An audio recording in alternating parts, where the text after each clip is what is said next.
Well, hello, and welcome back to the Cashmere Couch. I hope you're doing great. I just rewatched or attempted to rewatch the last video. If you haven't watched it, it's linked somewhere here. I only realized that it was about an hour long when I was doing the editing. And I apologize if it was a bit much, but there is just so much to say about the different aspects of motherhood that I should have just done a series on the fourth trimester. I'm thinking of it.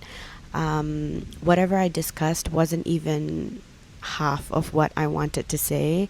There is so much more that you need to gear up for when the baby comes, and it's not just about the physical changes that you go through. There are also those changes that happen in your life outside of your body, things that have got to do with relationships with others, the way you would express yourself because of the hormones. There's just so much more to talk about, but I would probably do a part 2 on that. Hopefully we can get some structure and make the video slightly shorter, because I feel like sometimes I'm in the mood for an hour-long video on YouTube and I just let it play in the background while I do other things. But let's see how things go. As for today, the things that I have to talk about on the topic that I'm going to be talking about today, there is just way too much. So I have already decided to give this some structure. I've already decided to turn this into a series, and that's why it's called Breastfeeding 101, because there are different aspects of breastfeeding that need to be discussed. Today, the focus will be on new mothers, brand new mothers who have no idea what to expect when it comes to breastfeeding. If you have just given birth, you are just starting to breastfeed, or you are, especially for the mothers who are wondering whether what you're doing is enough, this video is for you. If you know someone who is struggling or is feeling very, very new and confused and in doubt about the whole breastfeeding journey that's ahead of them, you might want to share this video with them. I'm going to be zooming in to 3 particular, those frequently asked questions. I'm going to be zooming into 3 of them. And whatever I'm sharing is based on my research. I will also be linking an article from healthhub.sg below in the description box, because I'm from Singapore, and if you're also in Singapore and you're wondering if those universal international standards can apply to your child as well, I'm going to make it easier for you by giving you stats that are relevant to Singapore. And if you are not from Singapore and you're watching this, if you are Asian, the stats probably apply to you as well. But if you're not, then there are so many websites and resources that your country might also have, so you can check those out. But everything else that I'm sharing is based on experience, based on the things that I've heard from others, and I'm very good at that. I'm very good at collating information and then sharing it when necessary, which is why the Cashmere Couch was even founded. This is supposed to be a community of mothers getting together. If you feel lost, if you are in doubt, if you do not know if whatever it is that you're doing is enough, just know that you're not alone in your confusion. Everybody else has been through that stage, is going through that stage, will go through that stage, and we're trying to help each other get through it. So without further ado, let's zoom in to the first stages of breastfeeding when you are completely new to everything, what to expect. Here we go. Question number 1, where is the milk? Now, I have spoken to a few of my girlfriends when they had just given birth. Not everybody has that experience that you see on social media, which seems so perfect, this is not what really happens in a lot of scenarios. For me, I was blessed, and also I am the kind of person who is very, very ready to have children. So I did a lot of research when I was pregnant with my first child, and I was pretty prepared for everything. I think the mindset has a lot to do with the milk as well, but I think I'll focus a little bit on that later on. For now, let's talk science. When I was pregnant with my first child, she was full term and beyond. So she was born at 41 weeks and 6 days, if I'm not wrong. And at the 39th week mark, I started getting a little bit stressed out that the baby wasn't coming. I was not feeling any contractions. And so I was trying out different methods to make the baby come naturally, quickly. And so there are some things that you can do to self-induce labor, but this can only be done after 38 weeks. And if you're interested, I could probably do a video on those methods. One of the things that I tried was to pump. So I already had my breast pump with me when I was pregnant with the first baby. I was desperately trying to pump so that I could get my womb to contract, and therefore, the baby would come. So this is the science behind breastfeeding. When you breastfeed for the first few weeks postpartum, you would also feel cramping that is very similar to contractions, because what happens when you breastfeed is that your womb contracts, and it's essentially your body going back to its normal size. The same thing that happens when you try and pump or squeeze the milk out from your breast while you're pregnant. So that's going to cause contractions, and that was what I was hoping for. Unfortunately, that didn't work, and basically the baby just came when she wanted to. But I did actually get colostrum, or colostrum. Colostrum, I think that's how you say it. And this is the first few days to weeks of milk that is not exactly milk, because it's just a few drops of, they call them the golden drops, right? Very fatty, very thick milk. That's what colostrum is. So I had that, and I still have it in the freezer, because I had like three 3cc syringes worth, and then 2 of it we gave to my baby while I was resting, and so I have another one in the freezer. I don't know how long I'm gonna keep that for. My daughter is 4 years old and I still have it, so it's kind of like a small little quirk about me. I like saving these kind of things. Anyway, the point is that when I was in the place that you go to, the ward that you end up in after the baby comes, right? So I was there, and the lactation nurse was actually pretty impressed. But that's because I am someone who did my research way before the baby came, and I was just really interested in breastfeeding. I learned all about the different holes and the latches, or the ways that I can get my baby to latch. And I had all this information, right? And to be fair, I had a pretty good support system. I still have one. I think it's very important. It's not for fun that they say it takes a village to raise a child. So I do have a pretty good village, but I do understand that sometimes everything doesn't go as well for everyone. So there have been girls that I've spoken to, some of my girlfriends, where they tell me that there's milk, right? The colostrum, it's coming. Some of them got to see it even before the baby came. So sometimes you just leak.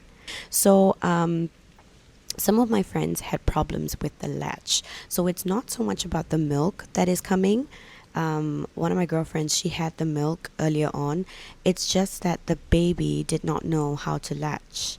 And that is no one's fault. That's not the baby's fault. It's not the shape of your breast. Sometimes it is, but it's not your fault that you have boobs that are shaped a certain way, or some people have inverted nipples. That's also a pretty normal thing. Just because of one thing that is different about you, your baby's unable to latch, it doesn't make you a bad mom. This is something that people need to understand and talk about a little bit more. And here we go again. So I forgot what I was saying, but colostrum is like liquid gold, and a few drops are enough. It's packed with immune support, antibodies, and everything your baby needs in those early hours. And so here comes the next question: is my baby drinking enough? The colostrum that you express, if you do, oh yes, I was talking about issues with latching. So I had a few girlfriends who had issues with latching, not so much with the milk, and they did mention that they had to pump straight away in the hospital, and so when they pump, it's very, very little. But please keep in mind that newborns have marble sized tummies. So in the first few days, it's literally the size of a marble. So just a few drops are more than enough. And what happens to the colostrum for it to turn into milk? Like, what makes the change? So you have two hormones which are specifically going to help in this process. The first is prolactin, and as the name suggests, lactin. So prolactin, it is going to tell your body to make milk. And oxytocin is another hormone that plays a huge role in this, and that's going to get your milk to flow. So you have these two hormones that are going to make that milk. And oxytocin, if you have heard this before, it's known as the happy hormone. So that is what is released when you have chocolate, when you're in love. Oxytocin can be affected, or the release of your oxytocin can be affected if you are feeling stressed, if you're not feeling happy, if you're crying because all the other hormones are all over the place and you feel like you don't know what you're doing. That's going to affect your oxytocin. And so now you have milk because you have prolactin making the milk, but it's not flowing properly because you are in doubt, you are crying, you are overwhelmed, you have all those other things that are preventing you from feeling completely happy. The happier you are, the better the milk flows, because the better your flow of oxytocin in your body. And that's the simple science behind having breast milk. You got to be happy. And that's not very easy when you are overwhelmed with a million other things when you've just given birth. So now your body is doing this dance where it's trying to recover from the huge ordeal that it just went through, the act of giving birth, and now it's trying to fix itself back together slowly in all the different aspects that have changed. You're also trying to appreciate the new life that you are holding now in your hands, the expectations that come with all the family members who are coming to visit you in the hospital. It's not going to be easy. And here's something else: if you've had a long labor, a C-section, a lot of blood loss, or you had been separated from your baby after delivery because for some reason you couldn't have skin-to-skin contact almost immediately, which is ideal, but that's also an idea that has been very romanticized by social media, I feel. In some hospitals, like in Singapore, I had issues with my second delivery because I bought a yoga ball just for delivery. I brought it into the ward and they told me that I couldn't use it because I had to lie down flat, and there were so many restrictions on the things that I wanted to do to make the birth easier for me. And I ended up taking epidural because there was no other means of pain management that was offered, that I offered and they could approve. So there are restrictions in certain parts of the world. There are certain things that you cannot do. And if that has been the case, you didn't have skin to skin contact for whatever reason, all of these reasons can actually delay the milk from coming.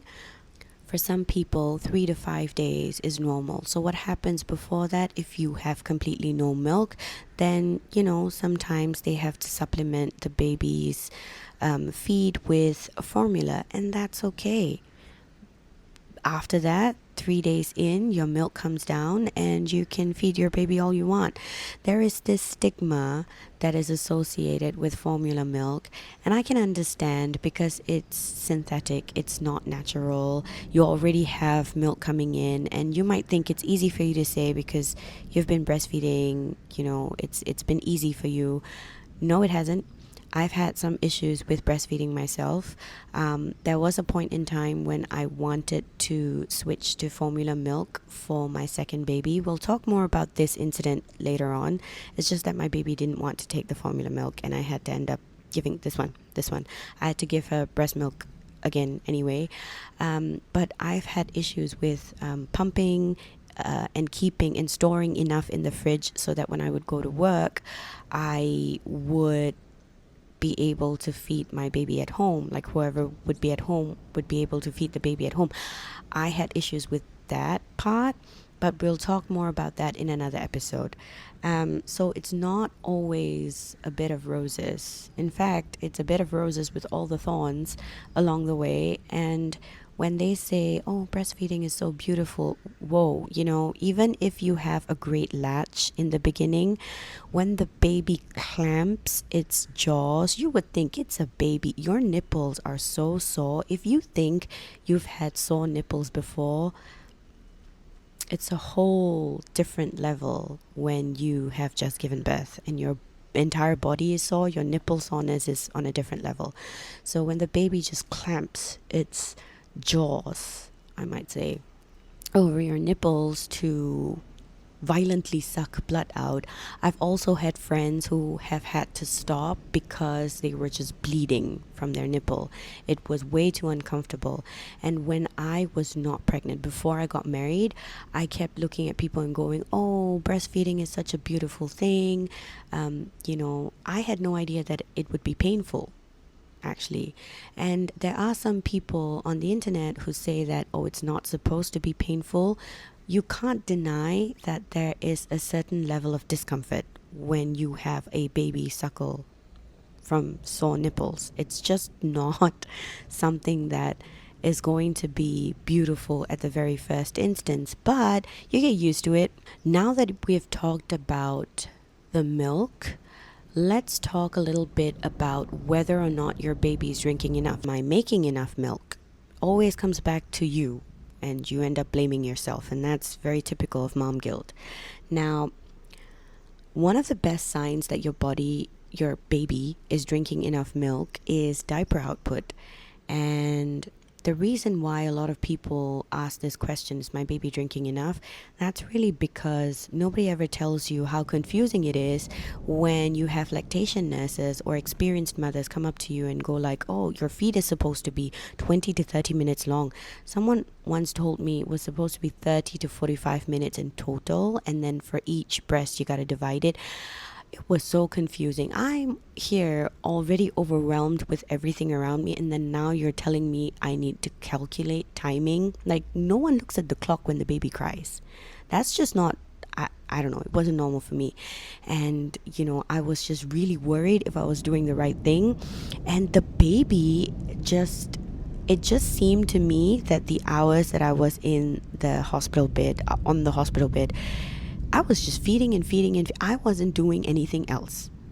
I would get visitors, and then when they would leave, the baby would cry, and then I would feed again, and then my husband would come over, I'd talk to him for a bit, baby would cry, feed again, and the hours just blurred into just feed sessions after feed sessions, and no one told me that was normal. I was wondering if the baby was actually getting enough because she was drinking so much. Now, a general guide that is the statistics here are pretty universal. They're international, and so it works here in Singapore as well. So when the baby is 1 day old, you're expecting 1-ish wet diapers, and on the first day and maybe on the second day, you're going to get black and sticky poo, and that's called meconium. If you didn't know, meconium is basically whatever the baby had while the baby was still in your tummy, now coming out as poop. And day 2, you're going to get maybe 2 wet diapers, and that's going to be meconium slash like greenish poo. And then day 3, you're going to expect 2 to 3 dirty diapers, brown to mustard yellow, and that's when their poo starts becoming more regular in terms of consistency and color. They're going to be yellow and soft and slightly seedy. That's just disgusting to discuss, but that's the truth. From days 4 to 5, you're going to expect 3 to 4 dirty diapers and maybe 4 to 6 wet diapers. So if you happen to wet diapers refer to the urine output. If you happen to change your baby's diapers when the baby has both peed and pooped, then you're going to check for all of these things. So baby's only drinking milk. You're not supposed to see anything funny in terms of just urine. It's just going to be just plain transparent liquid wet urine. While you're still in the hospital, if something is wrong, the doctor's going to tell you, so you don't have to worry about it. And when you come back home, it's just going to be an act of consistency. When you keep changing diapers, you know how things look. The change is not going to be like from black to red or anything. It's just very gradual, a bit greenish, and then once it starts to go a little bit brown to mustard yellow, that's what you want. That's normal. And after day 5, if your baby is giving you 6 or more wet diapers and 3 or more yellow poops a day, that's just it. You're doing exactly right. And don't underestimate the magic of tracking diapers in those first few weeks, because that's going to help with your anxiety more than anything else. Now, baby is going to lose about 10% of their birth weight in the first few days. That's going to be normal. And then they usually start gaining it back around day 4. And by week 2, they should be back to their birth weight. Right around this time, if you're in Singapore, there are different checks that you need to bring your baby to go for. And at this point in time, they will be telling you every step of the way if baby's okay. After the second week, baby should be gaining around 20 to 30 grams a day, but you don't have to obsess over it. Honestly, if the poo and pee are fine and you can see generally that baby is getting a bit bigger, the clothes are going to be tighter, then you should be fine. When you go for your monthly checkups in the first few months, doctor's going to tell you if there is anything wrong. So try not to think too much or panic too much about these things. As long as your baby is growing steadily, is alert and active, that's really important, sleeping and waking regularly, and sucking and swallowing well, you don't really have anything to worry about. When you see something abnormal, you're gonna know it because you know what normal looks like, and that is when you should get alerted. Stop looking for the abnormal signs. Stop trying to memorize what abnormal looks like, because when you know what normal looks like, when something abnormal happens, then you know that you need to seek help or, do something about it. A huge tip I'm going to say at this point is this. If you are tracking diaper count, if you are tracking the baby's weight, please do not compare this baby's growth with that of another baby's, not even your own other children, the siblings of this child. This baby is this baby. It is different. Its growth patterns might be different. All you need to do is just make sure, like, roughly the signs are all okay, but try not to really go crazy with the numbers. The last question I want to tackle in this episode is this. Why is the baby crying after a feed? Now, this is something that also made me go crazy when I was still in the hospital. Luckily, I had people to call for help, like the nurses and people who knew what they were doing and talking about. My mother-in-law and my mother, they really helped as well. Baby cries because baby can't talk. This is what my mom always tells me. When the baby cries, it's either for milk, because he or she has soiled his or her diapers and needs a change, or baby is just uncomfortable. So try and figure out what you need to do to make the baby comfortable. So when the baby cries immediately after a feed, the first thing you should be doing is checking the diapers. maybe while the baby was feeding, it pooped. And now you need to change the diapers so that the baby can sleep nice and soundly without having to deal with the wetness in the diaper. First thing, right?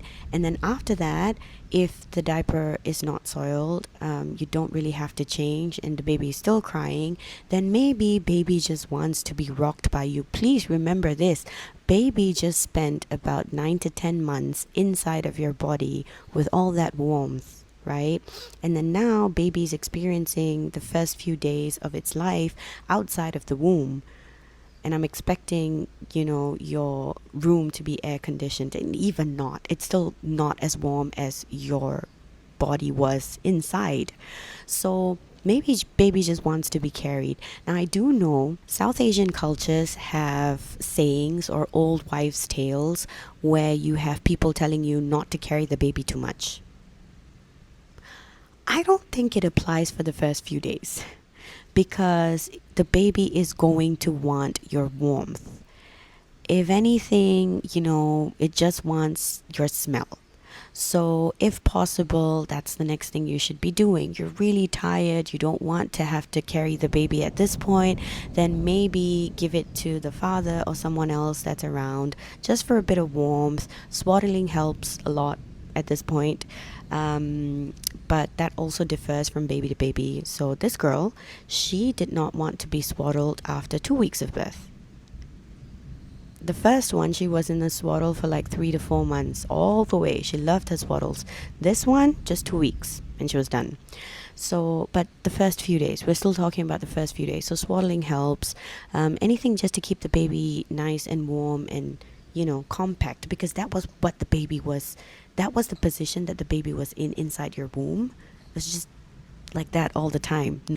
And it's not always just about hunger. So if the soiled diaper, or the diaper is not soiled, and the baby is not crying because he or she misses you, and you suspect it's the milk, there are other things that can happen with the baby's stomach that might be the reason why the baby's crying. So sometimes babies cry after a feed because they just need to burp. Now, if no one has taught you this, there are different ways to burp the baby. A very normal way is to just get the baby to sort of sit on your lap while supported, and then just rub its back until it burps.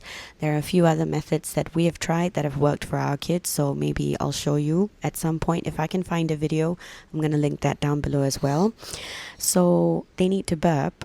Or you can just, throw the baby over your shoulder and then just give it like nice few back rubs, and the baby will burp. Sometimes they have gas or reflux.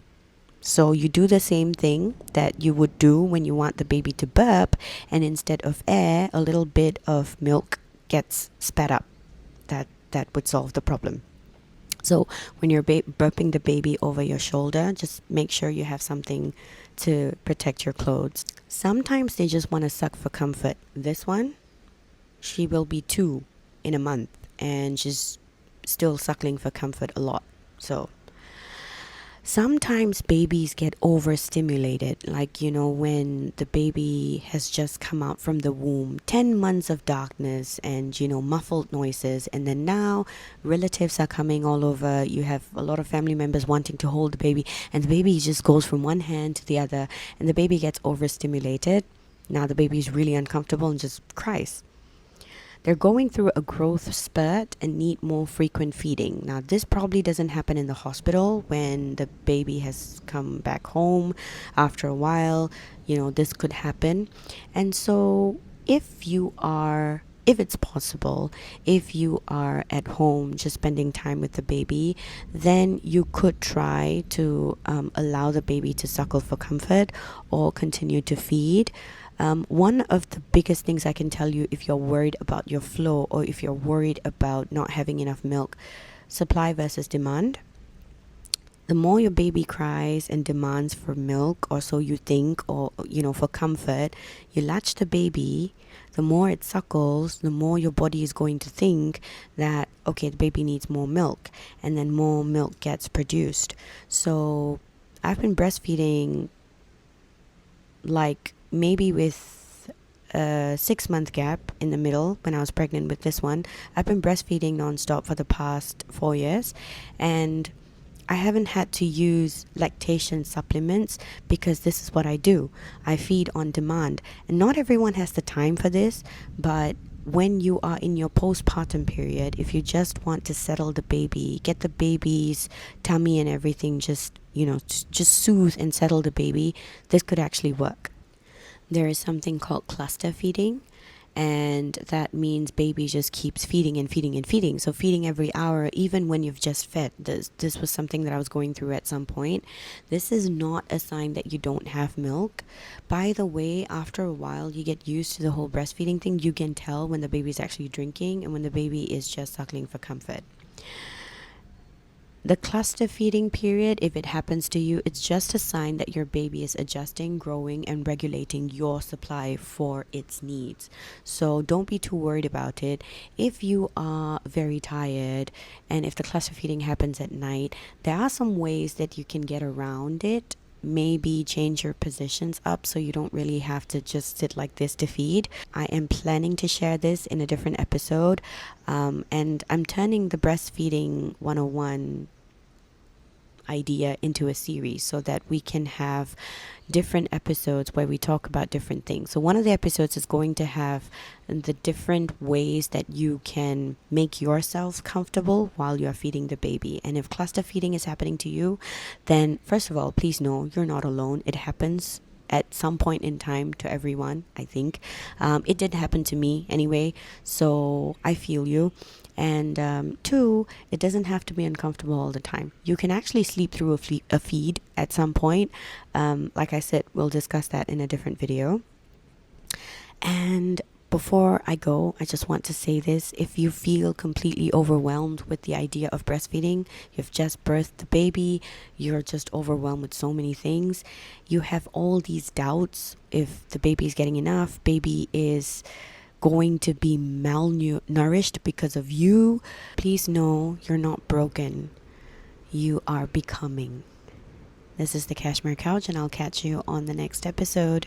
Also, probably about breastfeeding, part 2. See you soon.